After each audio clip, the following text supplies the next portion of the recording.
Hi friends, ಎಲ್ಲರಿಗೂ ನಮಸ್ಕಾರ. Social workers ಅಡ್ಡ ಯೂಟ್ಯೂಬ್ ಚಾನಲ್ಗೆ ಸ್ವಾಗತ. ಫ್ರೆಂಡ್ಸ್, ಕೆಸೆಟ್ 2025 ಜನರಲ್ ಪೇಪರ್ಗೆ ಸಂಬಂಧಪಟ್ಟಂತೆ ನಾವು ಪ್ರತಿದಿನ ರಾತ್ರಿ ಏನ್ ಮಾಡ್ತಾ ಇದೀವಿ, ಟಾಪ್ 10 ಕ್ವಶನ್ಸ್ ಅನ್ನ ನಾವು ಡಿಸ್ಕಸ್ ಮಾಡ್ತಾ ಇದ್ದೀವಿ. ಇವತ್ತು ಸಹ ಟಾಪ್ 10 ಕ್ವಶನ್ಸ್ ಅನ್ನ ನೋಡೋಣ. ಇವೆಲ್ಲ ಕ್ವಶನ್ಸ್ಗಳು ಏನು 2013ರಿಂದ ಇಲ್ಲಿವರೆಗೂ ಕೇಳಿರ್ತಕ್ಕಂತ ಕೆಲವೊಂದು ಪ್ರಮುಖ ಪ್ರಶ್ನೆಗಳನ್ನ ನಾವು ಆಯ್ದು ತಂದೀವಿ.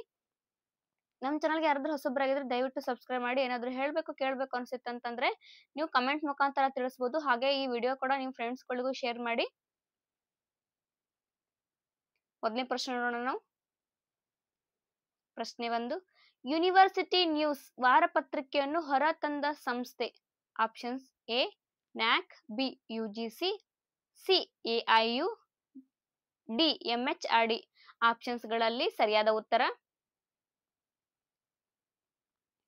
Option C AIU. ನೆಕ್ಸ್ಟ್ ಪ್ರಶ್ನೆ, ಇದು ಮೋಸ್ಟ್ ಇಂಪಾರ್ಟೆಂಟ್ ನೋಡ್ರಿ ಫ್ರೆಂಡ್ಸ್. ಇದು 2-3 ಸಲ ರಿಪೀಟೆಡ್ ಆದಂತಹ ಪ್ರಶ್ನೆ. ನೆಕ್ಸ್ಟ್ ಪ್ರಶ್ನೆ, 2ನೇ ಪ್ರಶ್ನೆ, ಸಂಶೋಧನೆಯಲ್ಲಿ ಬಾಹ್ಯ ಸಿಂಧುತ್ವ ಎನ್ನುವುದು ಯಾವುದಕ್ಕೆ ಸಂಬಂಧಪಟ್ಟಿದೆ ಎಂದರೆ.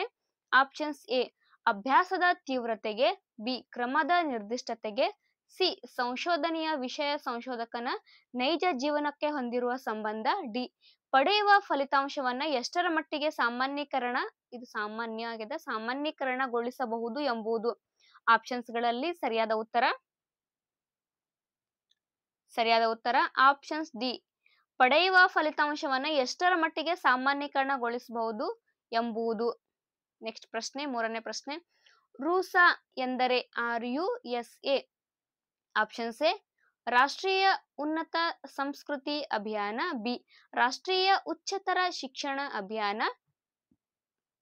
ಸಿ ರಾಷ್ಟ್ರೀಯ ಉನ್ನತ ಸ್ತ್ರೀ ಅಭಿಯಾನ, ಡಿ ರಾಷ್ಟ್ರೀಯ ಉಚ್ಚ ಸಾಹಿತ್ಯ ಅಭಿಯಾನ.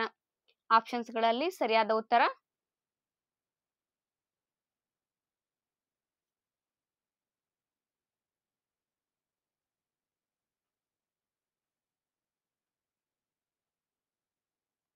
ಆಪ್ಷನ್ಸ್ ಬಿ ರಾಷ್ಟ್ರೀಯ ಉಚ್ಚತರ ಶಿಕ್ಷಣ ಅಭಿಯಾನ. ಫ್ರೆಂಡ್ಸ್, ಇದು ಕೂಡ ಬಹಳ ಇಂಪಾರ್ಟೆಂಟ್ ಆದಂತ ಪ್ರಶ್ನೆ ನೋಡಿ, ಬಹಳ ರಿಪೀಟೆಡ್ ಆಗೈತಿ. ಏನ್ ಕೇಳಿದ್ರು ಅಂತಂದ್ರೆ ಈ ಸದ್ದ ರೂಸಾ ಎಂದರೆ ಅಂತ ಕೇಳಿದಾರಲ್ಲ, ಇದಕ್ಕಿಂತ ಮೊದಲು ಆಪ್ಷನ್ಸ್ ಏನ್ ಕೇಳಿದ್ರು ಅಂತಂದ್ರ ರೂಸಾ ಯಾವುದಕ್ಕೆ ಸಂಬಂಧಪಟ್ಟಿದ್ದು, ರೂಸಾ ಎಂದರೇನು, ಹೀಗೆಲ್ಲ ಪ್ರಶ್ನೆಗಳು ಆಗ್ತಾವ. ಇದ್ರ ಬಗ್ಗೆ ಸ್ವಲ್ಪ ಗಮನ ಕೊಡ್ಬೇಕು ನೀವು. ನೆಕ್ಸ್ಟ್ 4ನೇ ಪ್ರಶ್ನೆ, ವಾತಾವರಣದಲ್ಲಿರುವ ತೇವಾಂಶವು ಆಪ್ಷನ್ಸ್: ಎ ಹವೆಯ ಉಷ್ಣತೆಯನ್ನು ಹೆಚ್ಚಿಸುತ್ತದೆ, ಬಿ ಹವೆಯ ಉಷ್ಣತೆಯನ್ನು ಕುಗ್ಗಿಸುತ್ತದೆ, ಸಿ ಹವೆಯ ಉಷ್ಣತೆ ಮೇಲೆ ಯಾವುದೇ ಪರಿಣಾಮ ಬೀರುವುದಿಲ್ಲ, ಡಿ ಹವೆಯ ಉಷ್ಣತೆಯನ್ನು ಕಾಪಾಡಿಕೊಳ್ಳುತ್ತದೆ. ಆಪ್ಷನ್ಸ್ ಗಳಲ್ಲಿ ಸರಿಯಾದ ಉತ್ತರ ಬಿ ವಾತಾವರಣದಲ್ಲಿರುವ ತೇವಾಂಶವು ಹವೆಯ ಉಷ್ಣತೆಯನ್ನು ಕುಗ್ಗಿಸುತ್ತದೆ.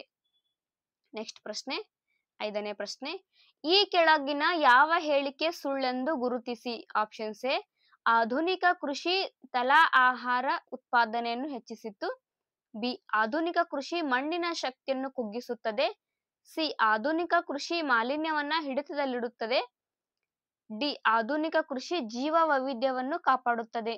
ಆಪ್ಷನ್ಸ್ ಗಳಲ್ಲಿ ಸರಿಯಾದ ಉತ್ತರ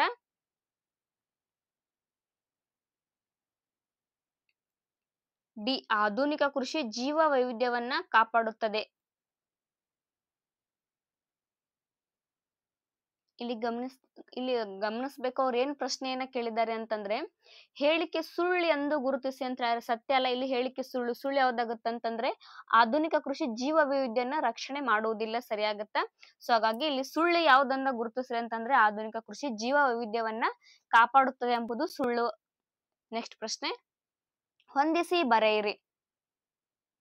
ಆಪ್ಷನ್ಸ್: ಎ ಸೈಲೆಂಟ್ ವ್ಯಾಲಿ. ಇಲ್ಲಿ ಏನ್ ಕೊಟ್ಟಿದಾರ, ಎ ಪಟ್ಟಿ ಮತ್ತು ಬಿ ಪಟ್ಟಿ ಅಂತ ಕೊಟ್ಟಿದ್ದಾರೆ. ಇದಕ್ಕ ಸಮಾನವಾಗಿ ಬರ್ತಕ್ಕಂಥದ್ದು ಸೈಲೆಂಟ್ ವ್ಯಾಲಿ, ಅಪ್ಪಿಕೋ ಚಳವಳಿ, ಚಿಪ್ಕೋ ಚಳವಳಿ, ಸರ್ದಾರ್ ಸರೋವರ. ಇಲ್ಲಿ ಈ ಕಡೆ 2ನೇ ಪಾರ್ಟ್ ನೊಳಗೆ ಏನ್ ಕೊಟ್ಟಿದ್ದಾರೆ ಅಂತಂದ್ರೆ Karnataka, Madhya Pradesh, Kerala, Uttar Pradesh.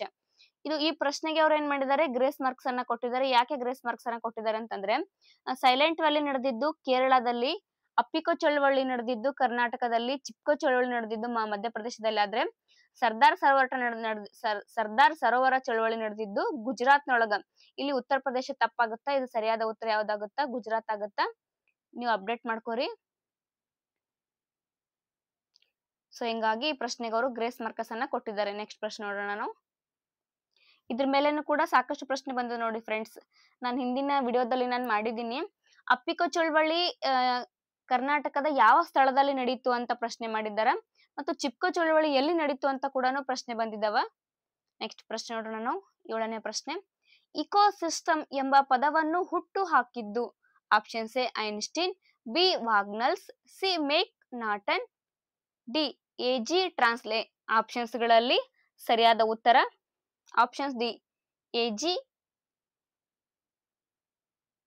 AG Tansley. Next ಪ್ರಶ್ನೆ 8ನೇ ಪ್ರಶ್ನೆ. ಭಾರತದಲ್ಲಿ ಸಮಗ್ರ ವನ್ಯಜೀವಿ ರಕ್ಷಣಾ ಕಾಯ್ದೆ ಜಾರಿಗೆ ಬಂದ ವರ್ಷ.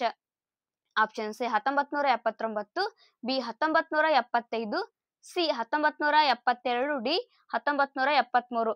ಆಪ್ಷನ್ಸ್ ಗಳಲ್ಲಿ ಸರಿಯಾದ ಉತ್ತರ ಆಪ್ಷನ್ ಸಿ 1972ರಲ್ಲಿ ಏನಾಯ್ತು, ಸಮಗ್ರ ವನ್ಯಜೀವಿ ರಕ್ಷಣಾ ಕಾಯ್ದೆ ಜಾರಿಗೆ ಬಂತು. ನೆಕ್ಸ್ಟ್ ಪ್ರಶ್ನೆ 9ನೇ ಪ್ರಶ್ನೆ.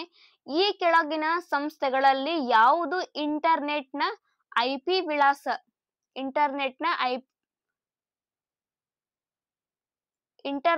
ಐಪಿ ವಿಳಾಸ ಹಂಚಿಕೆಗೆ ಸಂಬಂಧಿಸಿದ ಡೇಟಾಬೇಸ್ ಅನ್ನು ನಿರ್ವಹಿಸುತ್ತದೆ. Options A world wide web consortium, B internet engineering task force, C internet corporation for names and numbers, D internet society. Options ಗಳಲ್ಲಿ ಸರಿಯಾದ ಉತ್ತರ option C internet corporation for names and numbers.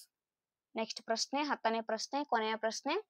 ಯಾವ ಪ್ರಾಚೀನ ಕಲಿಕೆಯ ಕೇಂದ್ರವನ್ನು ಪ್ರಪಂಚದ ಮೊದಲ ವಿಶ್ವವಿದ್ಯಾನಿಲಯವೆಂದು ಪರಿಗಣಿಸಲಾಗುತ್ತದೆ ಮತ್ತು ಇಂದಿನ ಬಿಹಾರದಲ್ಲಿದೆ?